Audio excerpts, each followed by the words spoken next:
বিশ্বাস করুন, এত সুন্দর টেস্টি আচারটা খেলে সবাই প্রেমে পড়ে যাবেন। টক ঝাল মিষ্টি, ওয়াও কি বলবো আপনাদের। আমার হাতের সব থেকে স্পেশালি আচার কিন্তু এইটা।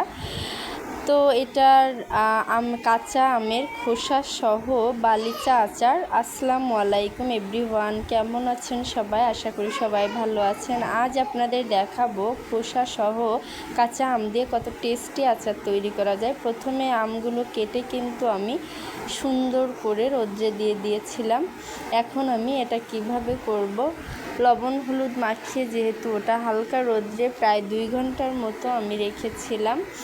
এখন আমি এই যে এটা সরিষার তেলে হালকা আপনার শুকনো জাল দিয়ে দিয়েছি 2টা, আর 2টা তেজপাতা দিয়ে আমি কিন্তু এটা নাড়তে নাড়তে হালকা গরম হয়ে গেলে তার উপর সেই আমগুলো ছেড়ে দিচ্ছি এক এক করে। এই যে ছেড়ে দিয়ে আমি কিন্তু আস্তে করে এটা নেড়ে নিব। তো আমার ভিডিওগুলো আপনাদের ভালো লাগলে অবশ্যই আমার চ্যানেলটি সাবস্ক্রাইব করে আমার পাশে থাকবেন। এই যে আমি সুন্দর করে আস্তে করে এটা নেড়ে দিচ্ছি যাতে করে এটা লেগে না যায়।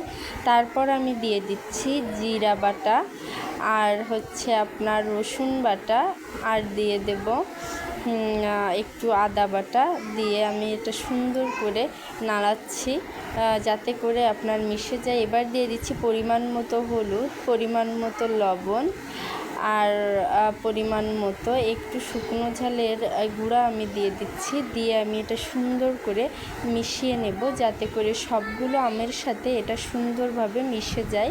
এই আচারটি খেতে কিন্তু খুব মজা। আপনারা মন চাইলে যখন তখন, এখন যেহেতু আমের সময়, তো যখন তখন যে কোনো সময় আপনারা ঘরে বসে তৈরি করে নিতে পারেন।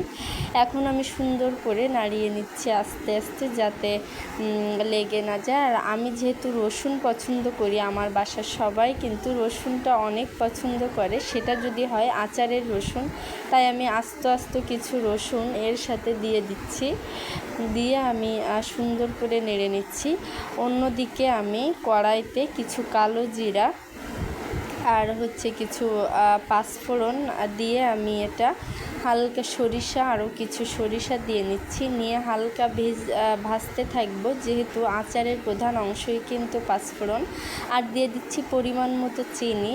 যেহেতু এটা টক ঝাল মিষ্টি, তাই চিনির পরিমাণটা মোটামুটি একটু বাড়িয়েই দিতে হবে।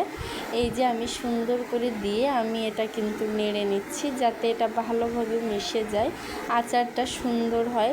আপনাদের খেয়াল রাখতে হবে এটা কিন্তু অল্প আঁচে তৈরি করতে হবে যেন লেগে না যায়। এরপর আমি ওই যে কালো জিরা আর সরিষা ভাজতে দিয়েছিলাম, ওটা আমি সুন্দর করে গুঁড়া করে নিচ্ছি।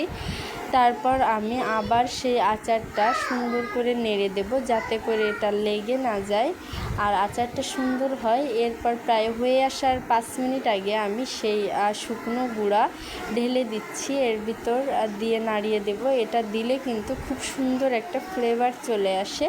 এটা ঘ্রাণ শুকলেই কিন্তু মনে হয় যে কতটা টেস্টি। তারপর আমি দিয়ে দিচ্ছি পাঁচফোড়নের শুকনো করা গুঁড়া। তো এটা একটু বেশি পরিমাণে দিব, আচারে কিন্তু ওটা একটু বেশিই লাগে, আপনারা সবাই জানেন।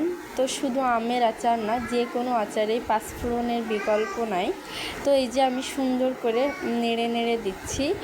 আর লবণটা যদি আপনাদের একটু বেশি, মানে যারা একটু লবণ বা চিনি বেশি খান, তারা কিন্তু পরিমাণে একটু বেশিই দিতে পারেন। তো এই যে প্রায় কিন্তু আমার আচারটি হয়ে আসছে। খুবই অল্প সময়ে কিন্তু এই আচারটি তৈরি করা যায়, বেশি সময় প্রয়োজন হয় না। এখন আমি এটা ঢেলে নিচ্ছি। দেখুন কতটা সুন্দর, দেখলেই খেতে ইচ্ছা করবে আসলে। আর এমন কেউ নাই যে এটা পছন্দ করবে না। তো আপনারা এই আচারটা বিভিন্ন আইটেম, যেমন খিচুড়ির সাথে খেতে পারেন। তারপরে আপনারা অনেক কিছু, যেমন শুধু ভাতের সাথে বা এমনিতেই সবসময় শুধু খেতে পারেন। তো আল্লাহ হাফেজ।